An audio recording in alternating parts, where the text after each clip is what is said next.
മിശിഹായിൽ പ്രിയ സഹോദരീ സഹോദരങ്ങളെ, ഫിലിപ്പി 2-ാം അധ്യായം 13 മുതലുള്ള വാക്യങ്ങൾ. ദൈവത്തിൻ്റെ അഭിഷ്ടമനുസരിച്ച് ഇച്ഛിക്കുവാനും പ്രവർത്തിക്കുവാനും നിങ്ങളെ ഉത്തേജിപ്പിക്കുന്നത് ദൈവമാണ്. എല്ലാ കാര്യങ്ങളും മുറുമുറുപ്പും തർക്കവും കൂടാതെ ചെയ്യുവിൻ. അങ്ങനെ നിങ്ങൾ നിർദോഷരും നിഷ്കളങ്കരുമായി തീർന്ന് വഴി പിഴച്ചതും വക്രതയുള്ളതുമായ തലമുറയുടെ ഇടയിൽ കുറ്റമറ്റ ദൈവമക്കളാകട്ടെ. അവരുടെ മധ്യേ ലോകത്തിൽ നിങ്ങൾ വെളിച്ചമായി പ്രകാശിക്കുകയും ചെയ്യട്ടെ. നിങ്ങൾ ജീവൻ്റെ വചനത്തെ മുറുകെ പിടിക്കുവിൻ. അപ്പോൾ ഞാൻ ഓടിയെത്തും. അധ്വാനിച്ചതും വ്യർത്ഥമായില്ലെന്ന് ക്രിസ്തുവിൻ്റെ ദിനത്തിൽ എനിക്ക് അഭിമാനിക്കാം.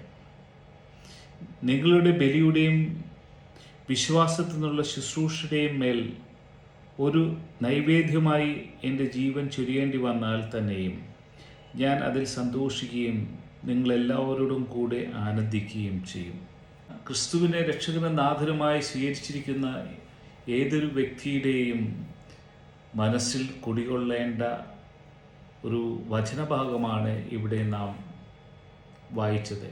ചുരുക്കം ചിലർക്ക് മാത്രമേ കർത്താവിൻ്റെ വചനത്തോട് ചേർന്ന് നിന്ന് കർത്താവിനോടൊപ്പം സഞ്ചരിക്കുവാൻ സാധ്യമാകൂ. കാരണം ദൈവത്തെ സ്നേഹിക്കുന്നവരെ ലോകം ദ്വേഷിക്കും എന്നുള്ളത് സത്യം തന്നെയാണ്.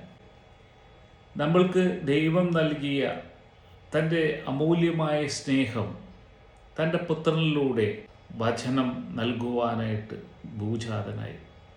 ഇന്ന് നമ്മുടെ ഓരോ വിശുദ്ധ കുർബാനയിലും സജീവമായി നമുക്ക് വേണ്ടി പിതാവായ ദൈവത്തിൻ്റെ മുന്നിലേക്ക് ബലിയർപ്പിക്കുന്നു.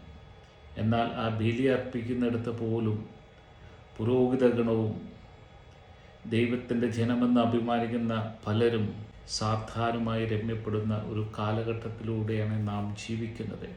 ആയതിനാൽ ദൈവത്തോട് സ്നേഹിക്കുന്ന, ദൈവത്തിൻ്റെ ഹിതം നിറവേറ്റുന്ന ഓരോ മക്കൾക്കും പല സഹനങ്ങൾ സഹിക്കേണ്ടി വന്നിട്ടുണ്ടെങ്കിലും നമുക്ക് പ്രത്യാശ വെക്കാം. തീർച്ചയായും നാം ഓരോരുത്തരും സ്വർഗരാജ്യത്തിൽ എത്തിച്ചേരുവാനായിട്ടുള്ള ഒരു നൈവേദ്യമായിട്ട് നമ്മുടെ ജീവിതത്തെ ക്രമീകരിച്ചുകൊണ്ട് നാമും നമ്മുടെ കുടുംബവും നമ്മുടെ സമൂഹവുമെല്ലാം നിത്യതയിലേക്ക്, കർത്താവിൻ്റെ നിത്യമായ ആനന്ദത്തിലേക്ക് വന്നെത്തിച്ചേരുവാനും ആഹ്ലാദിക്കുവാനും കൃപ നൽകട്ടെ എന്ന് പ്രാർത്ഥിച്ചുകൊണ്ട് ബ്രദർ തോമസ് ജോർജ്, പാണാശ്ശേരി.